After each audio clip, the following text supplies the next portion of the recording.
Hi hello అందరికీ నమస్కారం. Welcome back to మధురిమలు.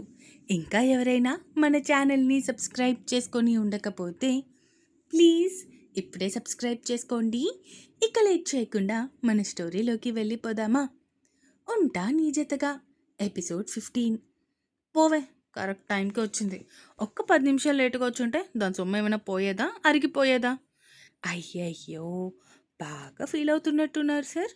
ఇలాంటివి అలవాటు చేసుకోండి అంటూ నవ్వుకుంటూ అక్కడి నుంచి వెళ్తున్న భార్యని గోడకి తనకి మధ్య బంధించాడు అర్జున్. అర్జున్ గారు, ఏం చేస్తున్నారు? అడిగింది సింధు భయంగా. అర్జున్ సింధు 2 చేతుల్ని కలిపి పైకి పెట్టడంతో తన టీషర్ట్ కొంచెం పైకి లేచి అందమైన తన నడుము భాగం ఎక్స్పోజ్ అవుతూ ఉంటే దాన్ని తన మునివేళ్లతో సుతారంగా తాగుతూ ఉంటే ఏదో తెలియని అలజడి సింధులో. ఆమె గొంతు తడారిపోతుంది. మాట బయటికి రావటం లేదు. ఏంటే, నా బాధ నీకు నవ్వు తెప్పిస్తుందా రాక్షసి? అడిగాడు అర్జున్ తన చేతిని నడుముపై నుంచి తీసేసి అందమైన ఆమె పెదాలను తాకుతూ. అర్జున్ గారు, ఆల్రెడీ స్పందన వచ్చి పిలిచింది కదా, మనం ఇంకా వెళ్లకుండా ఇక్కడే ఉంటే బాగోదు. అత్తయ్య కూడా కింద మన కోసం వెయిట్ చేస్తూ ఉంటారు కదా అంది సింధు. పర్లేదు, నేను అమ్మకి ఏదో ఒకటి చెప్పి మేనేజ్ చేసుకుంటా, కానీ ఇప్పుడు మాత్రం నిన్ను వదిలే ప్రసక్తే లేదు. నాకు కావాల్సింది నేను తీసుకుంటా అన్నాడు అర్జున్. ఏం తీసుకుంటారు? అడిగింది సింధు భయంగా. ముద్దు అన్నాడు అర్జున్ నవ్వుకుంటూ. ఏంటి? అడిగింది సింధు ఆశ్చర్యంగా. "హ్మ్, అవును, ముద్దే తీసుకుంటా. ఏమైంది, నువ్వేమనుకున్నావు?" అడిగాడు అర్జున్ నవ్వు ఆపుకుంటూ. ఇంత సీన్ చేసింది ముద్దు కోసమా? అడిగింది సింధు. ఏమైంది, డిసప్పాయింట్ అయ్యావా? అడిగాడు అర్జున్ భార్య వైపు అమాయకంగా చూస్తూ. నేనేం కాలేదు. ఎప్పుడు ముద్దు కావాలి అన్న డైరెక్ట్గా తీసుకుంటారు కదా, ఈసారి ఇలా చేసేసరికి కొంచెం షాక్ అయ్యి షేక్ అయ్యా, అంతే అంది సింధు భర్త వైపు కాకుండా ఏటో చూస్తూ. తెలిసింది కదా, ఇప్పటికైనా నా ముద్దు నాకు ఇచ్చేస్తే ఇద్దరం వెళ్ళి హ్యాపీగా అన్నం తినేసి వచ్చేయచ్చు అన్నాడు అర్జున్. నేనివ్వను ఇప్పుడు అంది సింధు ఏటో చూస్తూ. సరే, ఇవ్వదు. నాకు కూడా ఇలా చాలా బాగుంది నీకింత దగ్గరగా ఉండడం అన్నాడు అర్జున్ నవ్వుతూ. వీళ్ళేంటి ఇంకా కిందకి రాలేదు? వస్తున్నాను అన్నాడు కదా అర్జున్ బావా అనుకుంటూ పైకి వచ్చింది స్పందన మళ్ళీ. డోర్ తొయ్యడానికి చూసింది, కానీ లోపల నుంచి లాక్ చేసి ఉండటంతో ఇప్పుడు లోపల ఏం జరుగుతుందో ఎలా చూడాలి, ఎలా తెలుసుకోవాలి అనుకుంటూ పక్కకి చూసిన తనకి రూమ్ విండో కనిపించడంతో, దేవుడా, విండో లాక్ చేయకుండా ఉండేలా చూడు అనుకుంటూ విండో దగ్గరికి వచ్చి మెల్లగా ఏమాత్రం సౌండ్ రాకుండా దాన్ని తీసే ప్రయత్నం చేసింది. విండో లోపల నుంచి గడియ పెట్టి ఉండకపోవటంతో నెట్టగానే పక్కకి జరిగింది. లోపల కనిపించిన దృశ్యం చూసి ఒక్కసారిగా ఫ్రీజ్ అయిపోయి ఉండిపోయింది స్పందన. వీళ్ళింత దగ్గరగా ఉన్నారేంటి? స్పందన, ఏదో ఒకటి చెయ్యు, లేదంటే ఇన్ని వేల కోట్ల ఆస్తి, ఇంత స్టార్డమ్ ఉన్నవాడు నీకు దక్కకుండా పోతాడు. ఏం చేయాలి అనుకుంటూ ఉండగానే కింద నుంచి అర్జున్, అర్జున్ అంటూ పిలుస్తూ ఉన్నారు జగదీశ్వరీదేవి. అత్తా, నువ్వు సూపర్, నాకు హెల్ప్ చేస్తున్నావా? థ్యాంక్ యూ సో మచ్ అత్తా అనుకుంటూ అక్కడి నుంచి పక్కకి వచ్చేసింది స్పందన. తల్లి పిలుపులు వినిపిస్తూ ఉంటే భార్య వైపు చూశాడు అర్జున్. మీకు వినిపించడం లేదా అర్జున్ గారు? అత్తయ్య పిలుస్తున్నారు, నన్ను వదిలితే నేను వెళ్తాను అంది సింధు. ఆహా, నా ముద్దు నాకు ఇవ్వడం లేదు కానీ నేను మాత్రం వదిలేయాలా అడిగాడు అర్జున్. అబ్బా, ఈ టైంలో ఏంటి అర్జున్ గారు ఈ అల్లరి? ప్లీజ్, ఏమైనా ఉంటే తర్వాత చూసుకుందాం, ఇప్పటికీ వదిలేయండి అంది సింధు.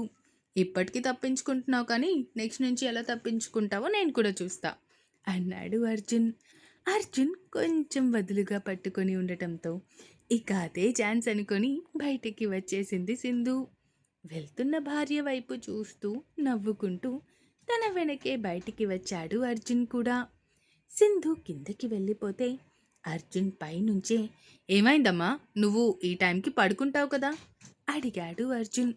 ముందు కిందకి రా నాన్న అంటూ కొడుకుని పిలిచింది జగదీశ్వరీదేవి. చెప్పుమా అన్నాడు అర్జున్. తిండి తినకుండా ఏం చేస్తున్నారిద్దరూ? అడిగారు జగదీశ్వరీదేవి ఇద్దరి వైపు చూస్తూ. అంటే అత్తయ్య అది, అది అంటూ ఏం చెప్పాలో తెలియక సైలెంట్ అయిపోయింది సింధు. సరే సరే ముందు మీరు రండి అంటూ ఇద్దరిని తీసుకెళ్ళి వాళ్ళకి ఆవిడే దగ్గరుండి వడ్డించింది. అమ్మ మళ్ళీ నీకెందుకు ఇవన్నీ? పని వాళ్ళున్నారు కదా, వాళ్ళు వడ్డిస్తారు కదా అన్నాడు అర్జున్. నా పిల్లలకి వడ్డించడంలో తప్పేముంది నాన్న, నాకదొక ఆనందం అంతే అన్నారు జగదీశ్వరీదేవి. లవ్ యూ మా అన్నాడు అర్జున్ చిన్న నవ్వుతో. లవ్ యూ టూ నాన్న అంటూ కొడుకు నుదుటిన ముద్దు పెట్టుకుంది జగదీశ్వరీదేవి. వాళ్ళని అలా చూస్తూ ఉంటే చాలా ముచ్చటగా అనిపిస్తుంది సింధుకి. వీళ్ళు తింటూ ఉండగానే అక్కడికి వచ్చింది స్పందన. నువ్వు ఏం చదువుకున్నావు సింధు అడిగింది స్పందన తింటున్న సింధు వైపు చూస్తూ. నేను ఎంబీఏ చేస్తున్నాను అంది సింధు. చేస్తున్నాను అంటే ఇంకా మధ్యలోనే ఉండిపోయిందా, కంప్లీట్ అవ్వలేదా అడిగింది స్పందన. అవును, ఇంకా మధ్యలోనే ఉండిపోయింది. ఇంకా 6 మంత్స్ ఉంది నా స్టడీ కంప్లీట్ అవ్వడానికి అంది సింధు. ఓ, అయితే నీ చదువు మా బావని పెళ్లి చేసుకోవడంతో మధ్యలోనే ఆగిపోయిందన్నమాట. So sad of you Sindhu అంది స్పందన జాలి పడుతున్నట్టు ఫేస్ పెడుతూ. అలా ఎందుకు అనుకుంటున్నావు స్పందన అడిగింది సింధు అయోమయంగా. అంటే ఇప్పుడు మా బావని పెళ్లి చేసుకున్నావు, నీ స్టడీని మధ్యలోనే ఆపేసి పిల్లలు అది ఇది అంటూ నీ లైఫ్ని ఇక్కడితో ఆపేస్తావు కదా సింధు, అందుకే నాకు నిన్ను చూస్తే జాలిగా అనిపిస్తుంది అంది స్పందన ఓరకంట అర్జున్ వైపు చూస్తూ. ఆ మాటకి అర్జున్ రెస్పాండ్ అవుతూ, తను తన స్టడీని మధ్యలోనే ఆపేస్తుందని నువ్వెందుకు అనుకుంటున్నావు స్పందన? నేను ఆల్రెడీ మీరాకి చెప్పాను. తను రేపు ఇక్కడ కాలేజ్‌లో అడ్మిషన్ తీసుకుంటుంది సింధు కోసం అన్నాడు అర్జున్. కానీ బావా, ఒకవేళ తను కాలేజ్ జాయిన్ అయింది అంటే నువ్వు తనకి దూరంగా ఉండాలేమో అంటూ మళ్ళీ అర్జున్ వైపు చూస్తూ అమాయకంగా అడిగింది స్పందన. ఆ మాటకి సింధు కూడా భర్త వైపు చూసింది తను ఏం చెప్తాడా అని. అర్జున్ స్పందన వైపు చూస్తూ, స్పందన, నువ్వు నీ లిమిట్స్ తెలుసుకొని మాట్లాడితే బాగుంటుంది అనిపిస్తుంది. నువ్వు మా విషయంలో చాలా ఎక్కువగా ఇన్వాల్వ్ అవుతున్నట్టు నీకు అనిపించడం లేదా? మేము కలిసి ఉంటాము లేదా విడిగా ఉంటాము అన్నది ఇట్స్ టోటలీ అవర్ పర్సనల్. అర్థమైందా? సో నువ్వు ఇలాంటి విషయాల్లో ఎంత తక్కువగా జోక్యం చేసుకుంటే అంత బాగుంటుంది అన్నాడు అర్జున్. అర్జున్ చెప్పిన సమాధానానికి తనకి తెలియకుండానే తన పెదవులు అందంగా విచ్చుకున్నాయి. సరిగ్గా సరిపోయింది. అయినా ఈ పిల్లకెందుకు మొదటి నుంచి మా రిలేషన్ మీద కుళ్ళు? కొంపతీసి అర్జున్ గారిని ఏమైనా లవ్ చేసిందా? ముందు అర్జెంటుగా తెలుసుకో సింధు, లేదంటే నీ కాపురానికి ఎసరు పడిపోతుంది అనుకుంటూ ఆలోచిస్తూ అప్పట్నుంచి స్పందనాని ఇంకాస్త అబ్జర్వ్ చేస్తూ ఉంది సింధు. అర్జున్, అదేంటంటే స్పందన కొన్నాళ్ళు ఇక్కడే ఉంటుంది నాన్న. అది అన్నయ్య వదిన ఇద్దరూ అన్నయ్య ట్రీట్మెంట్ కోసం కేరళ వెళ్తున్నారు. స్పందన ఒక్కరితే ఉండలేదు అని అన్నయ్య ఫోన్ చేశారు. నేను కూడా ఓకే అనేశాను. నీకేం ప్రాబ్లం లేదు కదా నాన్న అడిగింది జగదీశ్వరీదేవి కొడుకు వైపు చూస్తూ. అమ్మ నువ్వేంటి అలా అడుగుతున్నావు? స్పందన ఇక్కడ ఉండడంలో నాకేం ప్రాబ్లం ఉంటుంది? నాకు ఎలాంటి ప్రాబ్లం లేదు. కాకపోతే తను మా పర్సనల్ విషయాల గురించి గుచ్చి గుచ్చి అడగడం నాకు నచ్చలేదు అంతే. సో ఆ విషయం తప్ప తను ఇక్కడ ఉండడంలో నాకు ఎలాంటి ప్రాబ్లం లేదు అన్నాడు అర్జున్ పైకి లేస్తూ. నా కొడుకు బంగారం అంది జగదీశ్వరీదేవి అర్జున్కి మెటికలు విరుస్తూ. ఇక సింధు కూడా తిన్న తర్వాత చెయ్యి కడుక్కొని అక్కడి నుంచి జగదీశ్వరీదేవి దగ్గరికి వచ్చింది. ఆఫీస్ అంతా బావుందా? నాకు నువ్వు పూర్తిగా సమాధానం చెప్పలేదు అక్కడివి అడిగింది జగదీశ్వరీదేవి కోడలి వైపు చూస్తూ. ఆ అత్తయ్య, అంతా బాగుంది. చాలా పీస్ఫుల్గా అనిపించింది. అక్కడ మంచి పాజిటివ్ వైబ్స్ కూడా ఉన్నాయి అంది సింధు. నాన్న, ఈ సండే నువ్వు కోడల్ని తీసుకొని మన రెస్టారెంట్కి వెళ్ళు, తను సరదా పడుతుంది అన్నారు జగదీశ్వరీదేవి. లేదమ్మా, రేపు అక్కడికి వెళ్ళే పనుంది. ఆల్మోస్ట్ 1 మంత్ అయిపోతుంది వెళ్ళి. సో రేపు వెళ్ళాలి, వెళ్ళినప్పుడు తీసుకొని వెళ్తానులే అన్నాడు అర్జున్ ఓరకంట భార్య వైపు చూస్తూ. ఇతనికి రెస్టారెంట్స్ కూడా ఉన్నాయా? నాకు చెప్పలేదే అనుకుంటూ ఆలోచిస్తూ ఉంది సింధు. ఏం ఆలోచిస్తున్నావు తల్లి? సరే, వెళ్ళి కొంచెం సేపు రెస్ట్ తీసుకో. నేను కూడా ఒక గంట పడుకొని లేస్తాను అంటూ అక్కడి నుంచి తన రూంలోకి వెళ్ళిపోయింది జగదీశ్వరీదేవి.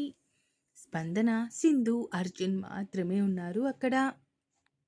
స్పందన సింధుతో ఏదో మాట్లాడబోతూ ఉండగా అర్జున్ భార్య చేయి పట్టుకొని, పద సింధు, మార్నింగ్ చాలా త్వరగా లేచావు, ఇప్పుడు కొంచెం సేపు రెస్ట్ తీసుకో అంటూ మరో మాటకి అవకాశం లేకుండా భార్యని తీసుకొని అక్కడి నుంచి వెళ్ళిపోయాడు అర్జున్.